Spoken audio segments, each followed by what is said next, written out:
Setelah cobain Realme 10 Pro biasa, saya akhirnya memutuskan untuk beli varian yang Pro Plus ini. Nah, sebelum saya review HP-nya, saya tertarik untuk bandingin Realme 10 Pro Plus ini dengan dua HP lain, yaitu Realme 9 Pro Plus dan Samsung Galaxy A7 III.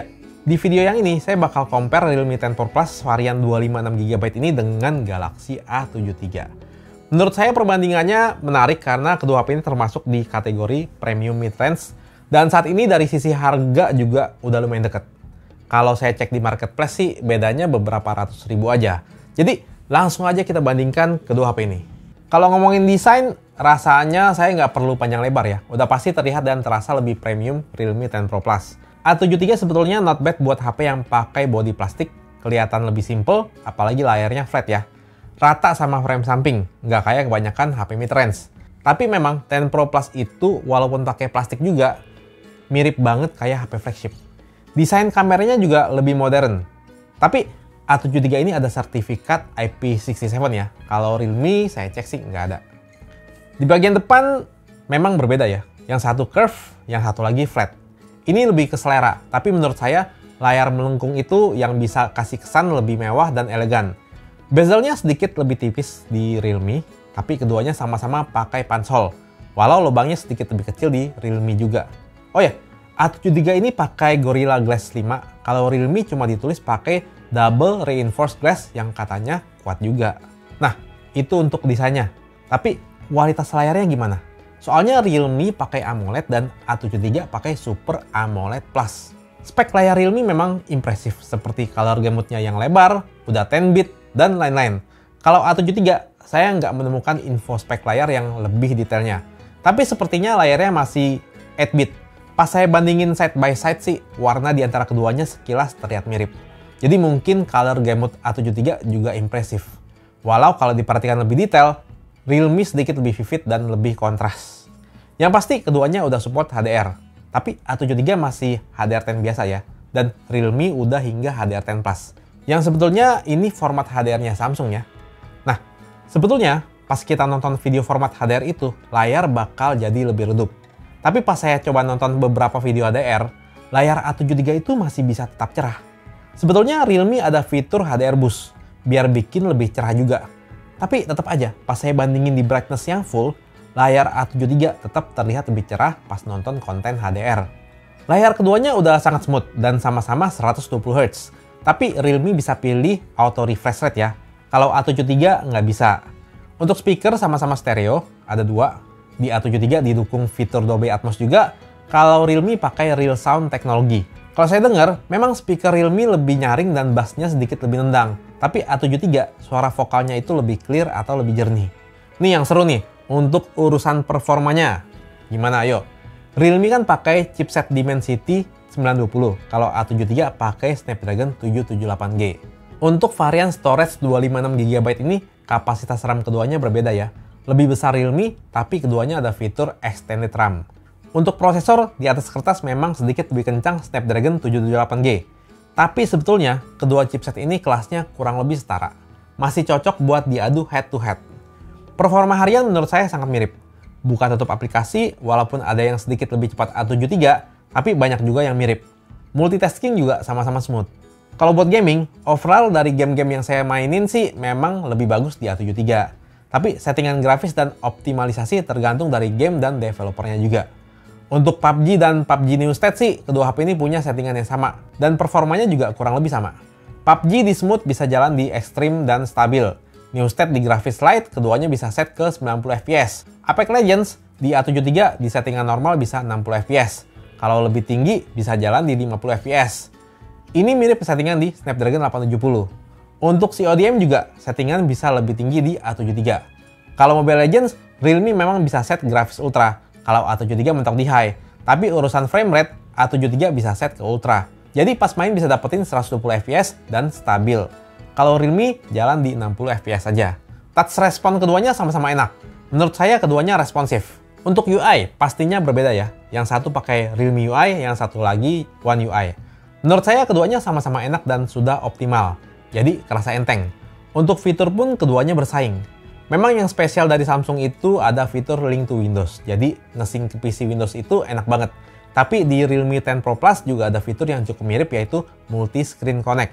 Kita bisa mirroring HP ke PC kita, terus bisa drag and drop file atau foto juga. Yang saya suka dari Realme itu ada fitur background stream. Jadi kalau dengar musik di YouTube, pas kita tutup aplikasi, audionya masih bisa jalan. Mirip fitur YouTube Premium. Untuk urusan software update, A73 dijanjikan dapat 4 kali major update. Kalau 10 Pro Plus, saya nggak dapat infonya. Tapi minimal 2 kali dan semoga sih 3 kali kayak yang GT2 Pro kemarin. Keduanya ada NFC, terus sama-sama dual SIM, tapi Realme nggak ada slot micro SD. Kalau A73 slotnya hybrid, jadi masih bisa pakai micro SD. Yang saya suka banget dari Realme itu vibration motornya bagus banget. Mirip sama HP flagship. Kalau A73 vibrationnya ya standar HP kelas menengah aja. Kapasitas baterainya sama, tapi untuk charger, Realme support 65 watt dan udah dapat di paket penjualan. Kalau A73 maksimum 25 watt dan chargernya harus beli terpisah. Untuk sektor kamera, kamera belakang Realme pakai setup 3 buah kamera, sedangkan A73 ada 4 buah kamera. Ya lebih banyak sih, tapi yang satu memang cuma depth sensor ya. Sama-sama ada kamera makro dan ultrawide, dan resolusinya lebih besar A73. Nah, kalau kamera utamanya menarik, karena sama-sama pakai 108 megapiksel. Saya nggak dapat info sensor yang dipakai A73 apa, tapi kayaknya sih sensor kamera utamanya lebih bagus yang dipakai di Realme. Langsung aja kita lihat hasilnya. Untuk kamera ultrawide-nya sedikit lebih bagus A73. Memang sekilas terlihat mirip, tapi kalau diperhatikan lebih detail, A73 memang hasilnya lebih tajam. Sama beda sedikit di warna, dan A73 sedikit lebih kontras juga. Terus, lensa A73 juga lebih wide ya, jadi lebih lebar lagi. Pas foto low light, di mata saya juga overall lebih bagus hasil dari A73, apalagi pas ambil di night mode-nya.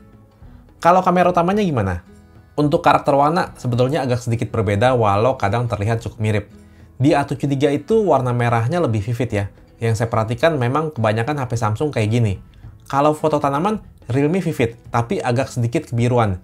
Jadi sedikit lebih akurat hasil dari A73. Karakter HDR-nya juga sedikit berbeda ya, karena ISP dari chipset bawaannya yang berbeda.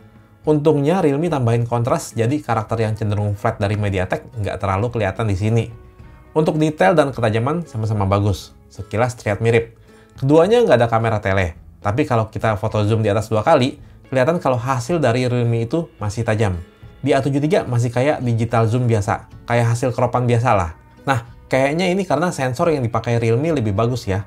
Dynamic range pas foto backlight kadang lebih lebar Realme, kadang lebih lebar Samsung. Tapi saya anggap masih cukup mirip lah. Pas foto manusia, skin tone sedikit berbeda. A73 lebih hangat, Realme sedikit lebih putih. Keduanya ada mode portrait yang efek bokehnya sama-sama bagus. Tapi di mode portrait ini, HDR di A73 tetap bisa jalan. Jadi foto backlight lebih aman, nggak over.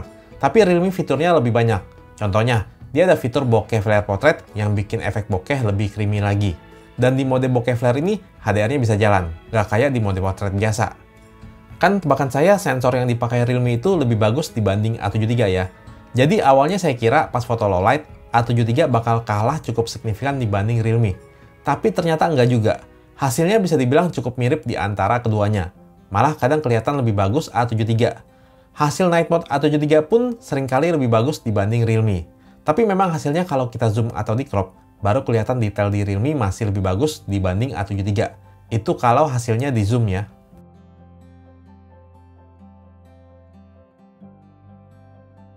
Hasil foto selfie-nya di mata saya lebih bagus A73. Lebih tajam dan skin tone lebih natural juga.